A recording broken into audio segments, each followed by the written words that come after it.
বন্ধুরা, আমরা গসাগুর যে অঙ্কগুলো করতেছি তার এই ধারাবাহিকতা আরেকটি খুব গুরুত্বপূর্ণ অঙ্ক। এই অঙ্কটি বিভিন্ন পরীক্ষায় আসছে। আমরা মনোযোগ সহকারে দেখব যে কোন বৃহত্তম সংখ্যা দিয়ে 102 186কে ভাগ করলে প্রত্যেকবার 6 অবশিষ্ট থাকবে। কোন বৃহত্তম সংখ্যা? এখানে যেহেতু বৃহত্তম সংখ্যার কথা বলেছে, আমরা নিয়মটি জানি। যদি ভাষার অঙ্কে কতগুলো জিনিস বা দ্রব্য সমানভাবে ভাগ করার কথা বোঝায়, বা কয়েকটি রাশি বা অঙ্ক মধ্যে সবচেয়ে বৃহত্তম সংখ্যা নির্ণয় করা বোঝায়, সর্বোচ্চ বা সর্বাপেক্ষা অধিক বোঝালে গসাগু করব। ঠিক আছে না? যেহেতু 6 অবশিষ্ট থাকে, 6টা আগে বিয়োগ দিয়ে নিই দুটা থেকে। 102 থেকেও 6 বাদ দিব এবং 186 থেকেও আমরা 6 বাদ দিয়ে দেব। এখানে বিয়োগ করলে কত হয়? 6 আছে কত, বড় মিলে 6, হাতের 1 গেল 9, 1 10 থেকে 1 গেলে 9, 96।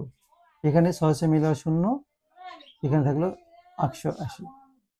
এই দুটার এখন আমরা কি করব? আমরা এখন গসাগু করব, যেহেতু বৃহত্তম সংখ্যা বোঝাইছে, তাই না?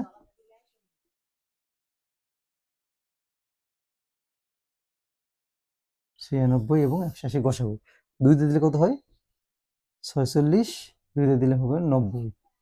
যদি আমরা নামাতা না জানি, ভাগ করবো। 4 দুগুণে 8, 1 থাকলো, 6 আগে বসলো 16, 6 আগে 16 বলে এখানে 48 হবে। 8 দুগুণে 16। ওকে, এবার এখানে করবো কি? 9 দুগুণে 18, 0 কি 0। এখন আবার যেহেতু জোড় সংখ্যা দুটাই, 2 দিয়ে যাবে আবার। 2 দিয়ে দিলে কত হয়? এখানে 2 দুগুণে 4, 4 দুগুণে 8। এখানে 2 দিয়ে দিলে 4 দুগুণে 8, 4 বার দিলাম, আর 1 আসে 10 এলো, 5 দুগুণে 10। এখন দুটো আবার 3 দিয়ে যাচ্ছে, তাই না? 3 আসতে 24, 3 পূর্ণাঙ্গ 45, আর যায় না। এই দুটার মধ্যে আর কোনো ভাগ করা যায় না। তাহলে গসাগু কি হবে? এই তিনটার গুণফল গসাগু। অতএব গসাগু দাঁড়াবে আমাদের 2 গুণ 2 গুণ 3।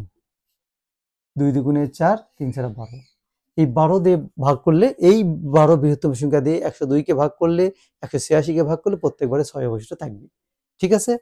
তাহলে এই নিয়মের যে অঙ্কগুলো থাকবে, বারবার বাসায় প্র্যাকটিস করো। আর নতুন নতুন ভিডিও পেতে আমার চ্যানেলটাকে সাবস্ক্রাইব, লাইকস দিয়ে রাখলে রেগুলার ভিডিওগুলো পাবে। ধন্যবাদ।